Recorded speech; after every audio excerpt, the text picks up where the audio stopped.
Hi, so I'm back again, and one of the topics I want to talk to you today is pets, owning pets, caring for pets, those sort of things.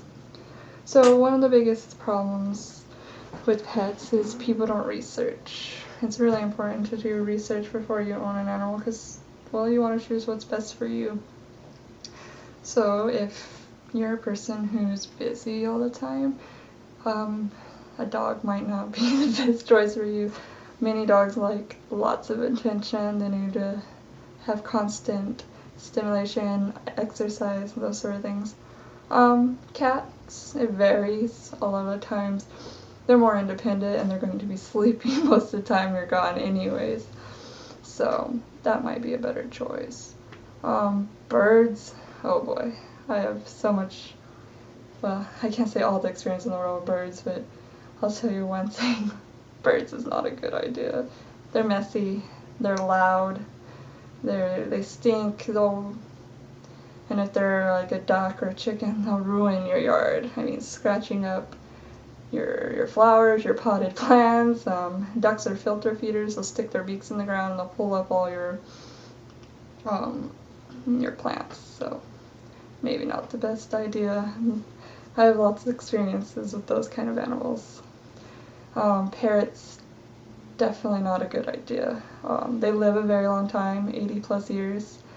They tend to act like a 2-year-old for the rest of their lives. So if you want a 2-year-old running for your whole entire life, go ahead. But a lot of times people, they don't live as long as their bird does. So then there's a responsibility of having someone else take your bird, and most people aren't going to be dedicated enough to do so. Even turtles, some tortoises will live a long time as well. I also own frogs and reptiles. Now, frogs are a little bit easier because you don't really need to hold them. In fact, it's better that you don't because they absorb things through their skin. There's still a lot of maintenance. You've got to constantly clean their cage. It's about, well, depending on what you look into, but most people say about a month.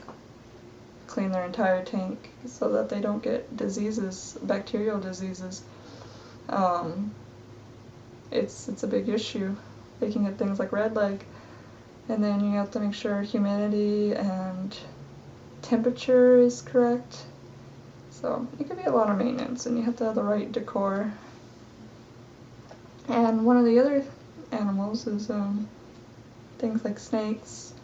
They also need the right heating conditions, and they need to have a basking area and a cool area. They have to have the right, let's see, I don't know, stuff in their tank like hiding places, soak bath. So it's a lot to look into. You definitely want to have all the supplies before you even think about getting the animal in the first place. And it's pricey. I actually added up how much it cost me yearly just for my snake and my frogs. It was about $300. And that's not including some of the cages or decorations I bought. So it adds up quick.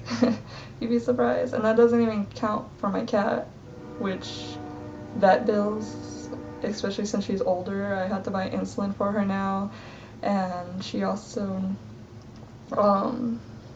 requires special diet too, so it adds up quick.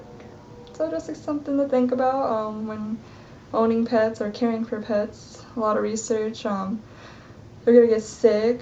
You might find diseases you come across, and I've dedicated my life a lot to animals, and I've saved many animals, but I've lost animals as well, and it's gonna hurt if you lose an animal. It hurt me, so just something to take into consideration. But in the long run, if you really want an animal, it's an investment worth your while. So, and I guess with anything, it's it's gonna take time and effort. When it comes to animals, I always say too much or too little of anything is a bad thing. Of course, I apply that to more than just animals. I apply that to many things. Of course, there's always exceptions to the rule, like any amount of mercury or cyanide's bad, but and that brings me to my next topic, which I'll go over next time, and laws and controversial things. I always think there's exceptions to the rule. It's never black or white. You can't just yes or no to one thing. You have to make exceptions, and I think that's the hardest part about politics and things, because you gotta know where to draw the line, and most people don't. So, we'll discuss that a little bit next time. Until then,